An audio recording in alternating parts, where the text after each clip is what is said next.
Before I begin, I need to ask you something. Imagine a storm, sudden and relentless, stranding you at a roadside motel. You're not alone. Two men are there. One is your husband, the man you've built a life with, who fills your gas tank before the light even flickers. The other, the one who's always been able to read the rhythm of your heartbeat from across the room, even when you're trying to hide it. If this is your first time on my channel, pause for a moment. Tap subscribe, hit the like button. It helps the algorithm remember me when you can't. Done? Perfect. Now dim the lights. Let the glow of the TV be the only blue in the room.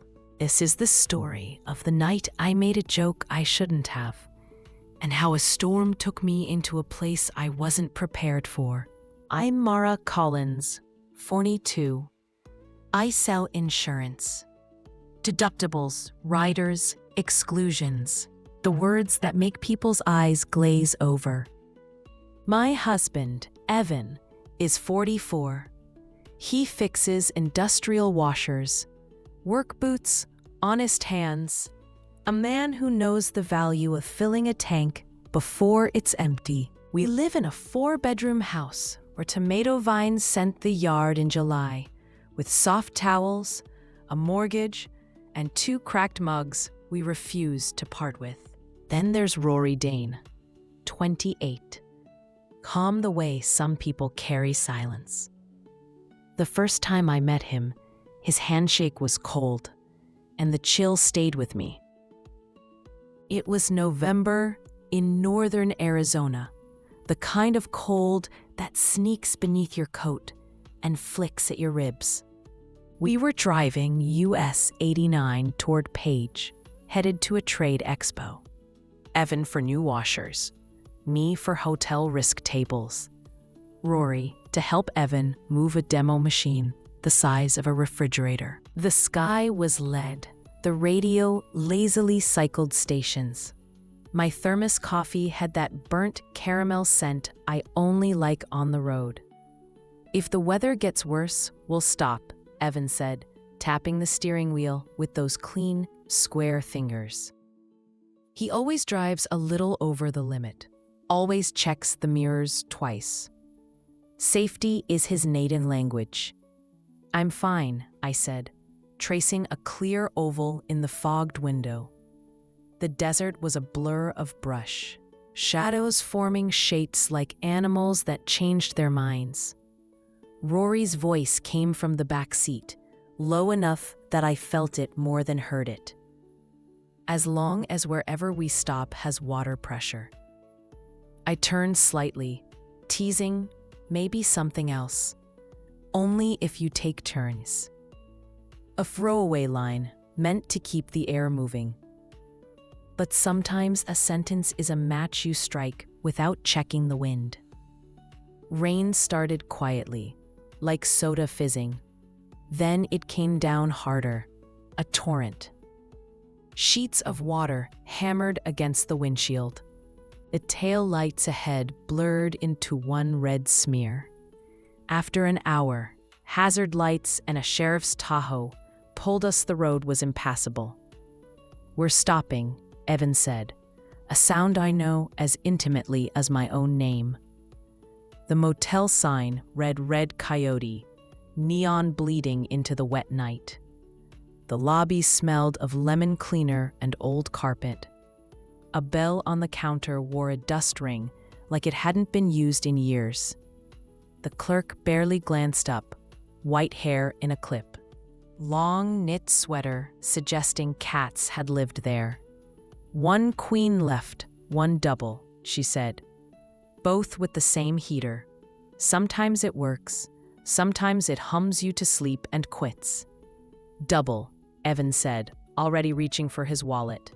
2 beds, please. Room 12, key on a plastic fob. Breakfast? A mystery. The room matched the promise of the sign. Faded, kind, familiar. Reddish carpet like a sunburn. 2 beds, with leaf-patterned comforters that no tree had ever grown.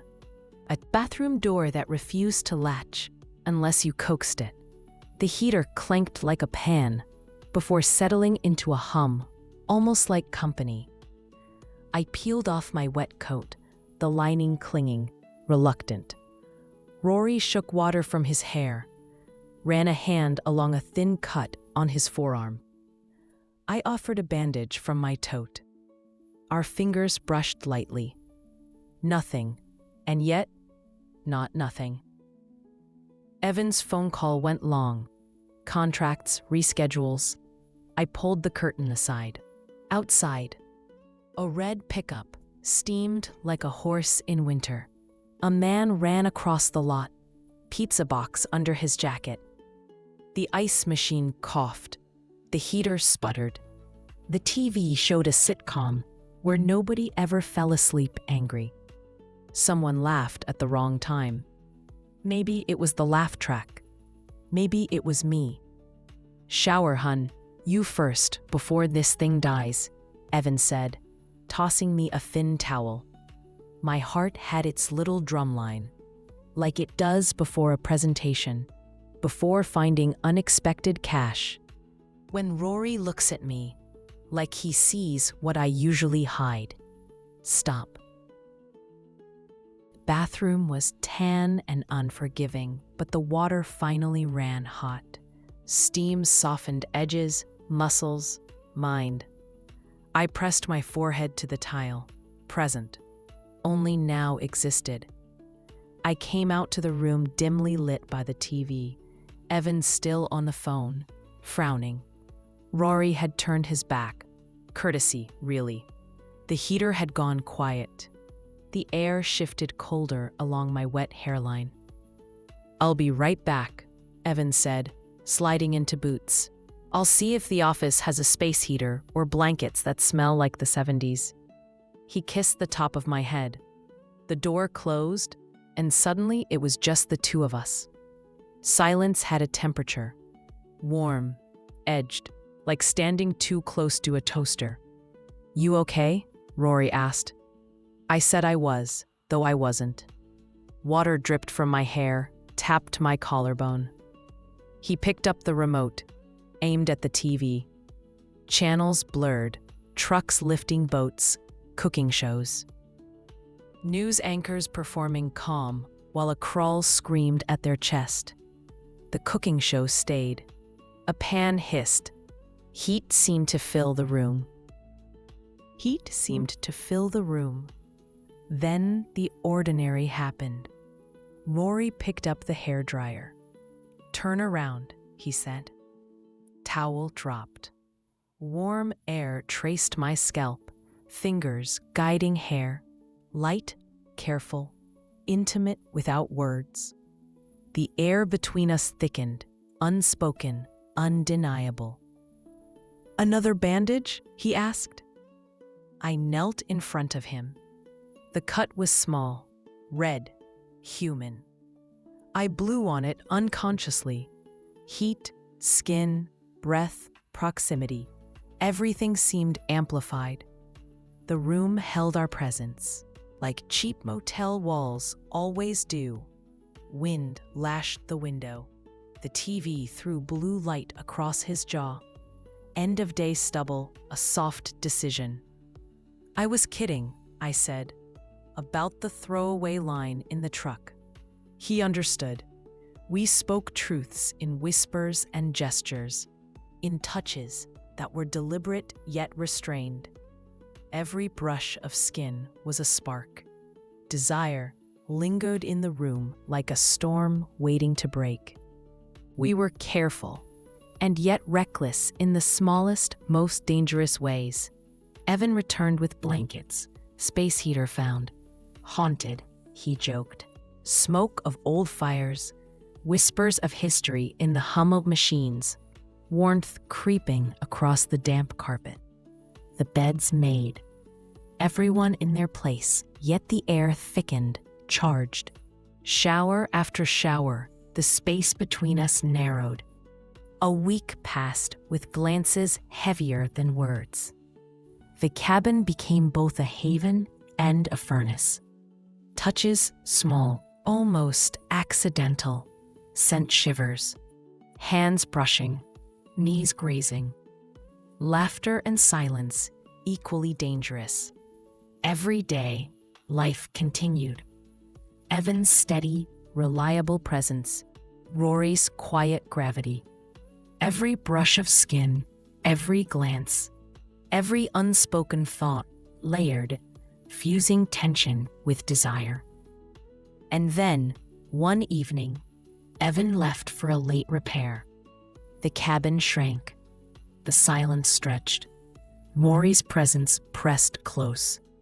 A mug of coffee, fingers brushed. Distance collapsed. Fire in the hearth mirrored the fire inside us.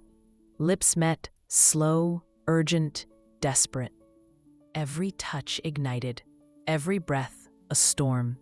We stalked, not for lack of wanting, but for survival. The world outside, the life we built, the vows and choices, everything waited outside the cabin. And yet inside, the storm raged, undeniable, uncontainable. Morning came with ash and bitter coffee, and the quiet aftermath of what couldn't be erased. Rory's gaze lingered. Evan's steady hands kept the world turning. And I was alive in a way I hadn't been in years. Each heartbeat a reminder of storms weathered and the truth of desire, carefully measured, not denied. Sometimes storms end. Sometimes they just move inside you, leaving traces of heat, of longing, of everything unspoken. And sometimes the real story begins after the rain stops.